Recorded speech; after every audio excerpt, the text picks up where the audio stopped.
Good afternoon, everybody, and welcome back to RobMotive. You know, I've been thinking as I continue to get comments about this on the channel, could this Tacoma problem be your fault? You know, I've been thinking about it because I don't really experience this myself. Now, granted, we all live in different conditions, depends on how you drive the truck, where you live, but I'm talking about the ongoing complaint about the Tacoma's inability to decide on what gear it wants to be in or to stay in the higher gears. You know, a lot of people complain about that on the channel. Seems that they really have a battle with the transmission in the Toyota Tacoma, so much so that a few at least have said that they've gotten rid of the Tacoma because of it. So I'm thinking there are a few things that really could be your fault when it comes to the transmission in the Tacoma. Number one, are you a pedal stomper?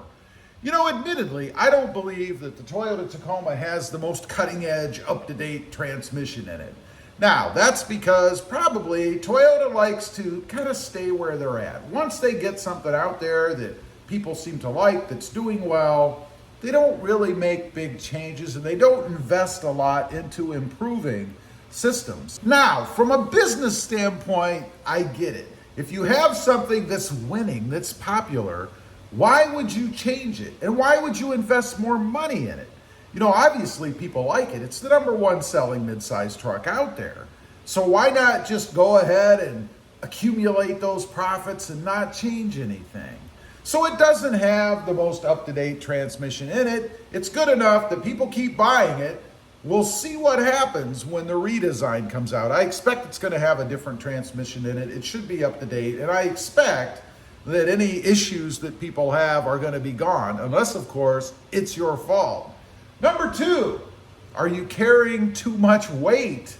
You know, admittedly, it's a truck. People carry things in them. They put all kinds of things on them. I've done it. I've got a roof rack. There's weight to that. I've got a sport bar on the back. Even the bed mat back there has extra weight to it. And of course, depending on how much I'm eating every day, you know, I'm getting bigger too. So anyway, there's a lot of weight. What about wheels and tires? You put those bigger wheels, heavier tires on, you're changing the dynamics of the truck. Keep in mind, it's designed at a certain base level. And when you change things, it's gonna change the way the truck reacts, including the transmission. I mean, we've all hauled stuff, right? I've hauled heavy loads of dirt and things that increase the weight of the Tacoma all at once. And you notice that, right? When you pull out of that lawn care or landscaping place with that bed load full of dirt, you can feel it in the truck. It's not as powerful. It does shift differently. So maybe because you've added some weight and stuff to the truck, you've actually changed the way that it reacts. You've caused the problem. Next up, instantaneous expectations. You know, it's the way of the world today. We want everything right now. You know, I noticed that in the videos. Every once in a while, I'll get some troll out there that says, why don't you just get to the point? Why don't you tell us the ending before you tell us the beginning? We don't want to wait. Imagine those people. They must be great to go to movies with, right? They want the end right now. Why worry or watch all the rest of that middle fluff stuff? Let's just get right to the last 5 minutes, you know, where John Wick takes care of everybody and the movie's over. What?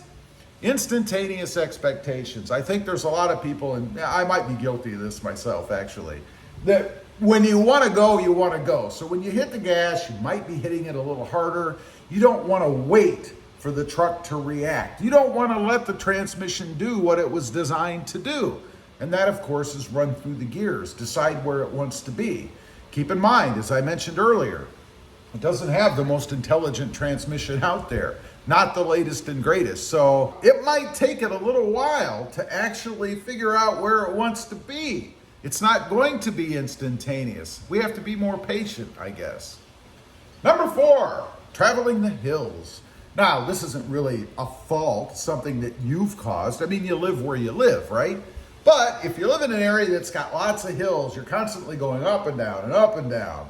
Well, the transmission, again, it's going to take longer. It's going to take longer to go through its motions. You know, right as it decides where it wants to be, you've reached the top of that hill, now you're going down again. It takes time. It's just the way that it is depending on where you live. There's not much you can do about that. Again, it's not your fault. You live where you live, right? But it is the environment that you've put the Tacoma in, and it does have to react to that. Lastly, number 5, are you utilizing that ECT button? That controversial button that everybody likes to talk about. It's the electronically controlled transmission button. You can push that, it changes the shift points of the truck. You might give it a try if you haven't before. It might actually change things enough so that you're more comfortable and satisfied with the truck. And it's right there. All you have to do is push the button. I mean, it's not too complicated. It changes the shift points. It might give you what you want. Anyway, those are just a few things that could be caused by you, this transmission problem that a lot of people seem to complain about. Leave a comment, let me know. Do you have any of these things? Do you do any of these things? Do you load the truck up with weight and then expect it to react like it was carrying feathers? I'd be curious to know. Also, real quick, I do have 2 additional channels. Mod Driven, all about the Honda Civic, and RobMotive JT, all about the Jeep Gladiator. Check them out, and if you're interested, why not subscribe? And while you're at it, smash the subscribe button here too. Thanks for watching. Stay safe out there. Bye.